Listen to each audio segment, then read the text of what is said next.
రక్షణ రంగం అలాగే ఇటు ఎక్స్టర్నల్ అఫైర్స్ సంయుక్తంగా మీడియా బ్రీఫింగ్ చెప్తారు. అప్పుడు పూర్తి డీటెయిల్స్ మనకు తెలుస్తాయి.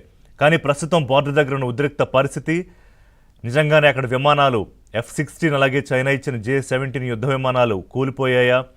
అలాగే కాశ్మీర్లో అక్కడ సెన్సిటివ్ ఏరియాస్లో కొంతమందిని ఎవాక్యులేట్ చేయిస్తున్నట్టుగా కూడా సమాచారం వస్తోంది. ఈ డీటెయిల్స్ అన్నీ మనకి న్యూస్ రూమ్ నుంచి శ్రీహరి అప్డేట్ చేస్తారు.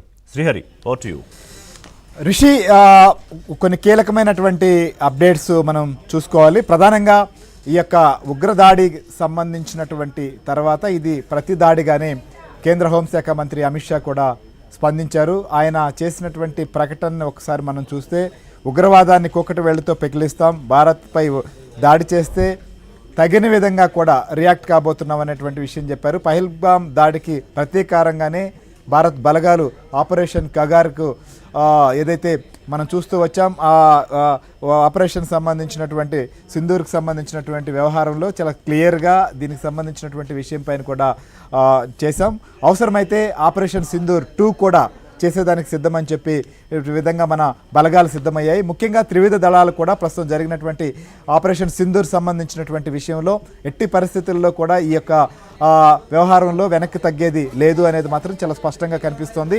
పాకిస్తాన్లో కావచ్చు లేదా పాక్ ఆక్రమిత కాశ్మీర్లో కావచ్చు నిర్దేశించుకున్నటువంటి 9 లక్ష్యాలని కూడా ఛేదించిన తర్వాత అదే ఊపు ఉత్సాహాన్ని కూడా కంటిన్యూ చేస్తోంది ఆర్మీ బలగాలు కూడా. ప్రస్తుతం ఇంకోవైపు ఇదొక డెవలప్మెంట్ అయితే, ముఖ్యంగా సరిహద్దు ప్రాంతాల్లో నెలకొన్నటువంటి పరిస్థితులు మాత్రం కొంత ఆందోళనకరంగా కనిపిస్తున్నాయి. భారత చెక్ పోస్టులను, భారత్ బలగాలను లేదా భారత్ ప్రజలను కూడా టార్గెట్ చేస్తూ కూడా కాల్పులు జరుపుతున్నారు. ఈ కాల్పుల్లో కాశ్మీర్ సరిహద్దులో విచ్చలవిడిగా కూడా కాల్పులు జరిపినటువంటి పరిస్థితి. యూరి కావచ్చు, కుప్వారా, రాజౌరి, పూంచ్ సెక్టార్లో అధికంగా ఈ కాల్పులు ఉన్నాయి. పాక్ రేంజర్ల కాల్పులను భారత బలగాలు ఎప్పటికప్పుడు కూడా తిప్పికొడుతున్నాయి. అయినప్పటికీ కూడా కొంతమంది స్థానికులు మృతి చెందారు. అటు పాకిస్తాన్ వైపు కావచ్చు, ఇండియా వైపు కావచ్చు, రెండు వైపుల నుంచి కూడా ఈ నష్టం ఉంటుంది. కానీ భారత్ వైపు కూడా కొంతమంది సామాన్య పౌరులు ఈ కాల్పుల్లో కూడా మృతి చెందినటువంటి పరిస్థితి. సో దీన్ని కూడా ఎప్పటికప్పుడు తిప్పికొడుతున్నారు. అక్కడ ఏదైతే కొన్ని ప్రాంతాల్లో అంటే కేవలం కొన్ని మీటర్ల దూరంలోనే ఉన్నటువంటి ఊర్లపైన టార్గెట్ చేసింది అక్కడ ఉన్నటువంటి Pakistan army.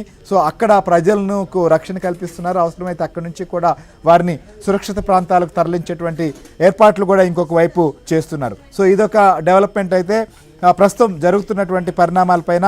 So operation Sindoor 2కి సంబంధించి కూడా సన్నిద్ధత సిద్ధమవుతోందని చెప్పొచ్చు.